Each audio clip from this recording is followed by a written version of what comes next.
So the next piece of evidence is one of the most overlooked, yet has recently been given a new resurgence from apologist and philosopher Tim McGrew.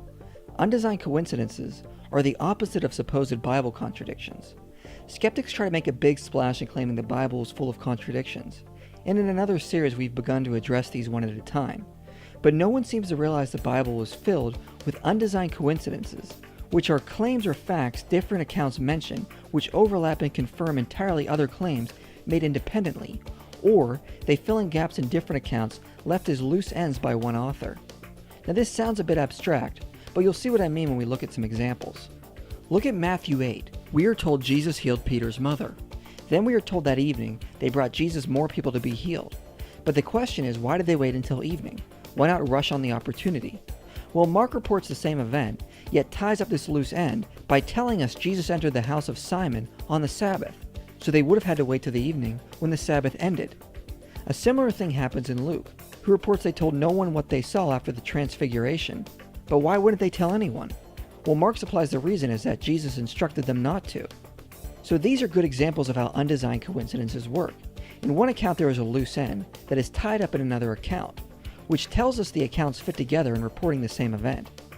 Now skeptics might respond that Matthew and Luke were simply stealing their stories from Mark and forgot to include those details. Well, that is possible. However, undesigned coincidences are not built on one or two examples, but on a collection of places showing the Gospels confirm each other, so more are needed to present an adequate case. Another example can be seen in a detail Mark leaves out. Mark 6 reports the feeding of 5,000, and it reads that many were coming and going, and they had no leisure even to eat. So Jesus called his followers out to a desolate place, and then Jesus commanded them to sit down on green grass. This is odd for two reasons. One being Palestine doesn't get a lot of green grass, and it is not explained why it's so crowded that they needed to retreat to a desolate place. Well, luckily we are given the answer in John, because it records the feeding of the 5,000 happened around Passover, which means it happened in spring during the growing season, which explains why the grass was green. Plus, since Passover brought thousands of pilgrims, it explains why it was so crowded that Jesus and his followers had to retreat into the wilderness. It doesn't seem likely that John invented this to explain away Mark, because John doesn't mention that it was Passover in order to explain why the grass was green or why it was overcrowded. In fact, he leaves both these points out and only mentions it was Passover in passing. So we have an instance of where John unintentionally explains Mark twice. John 6:5 says Jesus asked Philip, "Where are we to buy bread so that these people may eat?" It is never explained why of all people Jesus asked Philip. If I was making this story up, the most likely disciple to pick would have been Judas, since he held the money.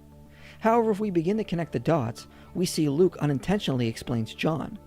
Luke 9 tells us the feeding of the 5,000 happened in Bethsaida, which connects with John, because later on John tells us Philip was from Bethsaida.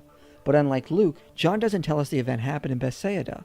Only with the help of Luke is this loose end tied up in John, as to why Jesus asked Philip of all his disciples. Another one related to this is that in Matthew, Jesus speaks a woe on the region of Bethsaida, and speaks of a mighty work done there. However, up to this point in his gospel, Matthew never mentions any mighty works done in Bethsaida. Only from Luke do we find out the feeding of the 5,000 happened before the woes are given, so Luke explains a passage in Matthew.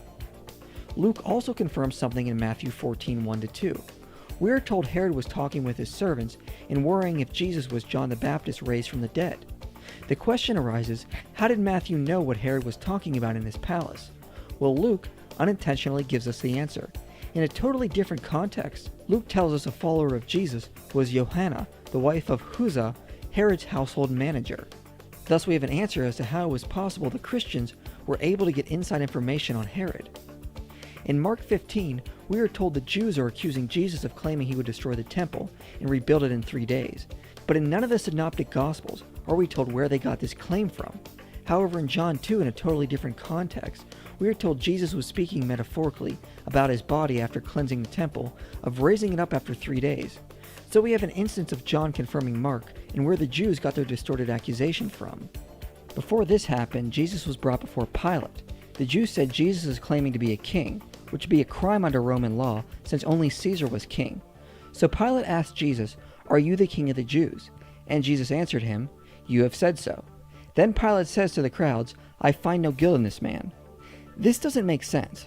Jesus admits to the charge, and Pilate says he is not guilty? So something is either wrong or missing. Luckily in John we are given the context. Pilate brings Jesus in and asks him, "Are you the king of the Jews?" And Jesus replies, "My kingdom is not of this world," which is another way of saying his kingdom was that of the Spirit, which is not a challenge to Caesar's physical kingdom. This shows us nothing Luke says is incorrect, but John gives us a context as to why it makes sense. But not only does John confirm Luke, but Luke also confirms John, because John doesn't give us the accusation from the Jews, which explains why Pilate would even ask Jesus if he was king of the Jews. So both accounts confirm each other in an intricate way. Luke gives us the accusation, and John gives us the answer from Jesus as to why he is innocent. Therefore, we can see the Gospels interlock and confirm each other nicely. And there are even more examples McGrew gives us.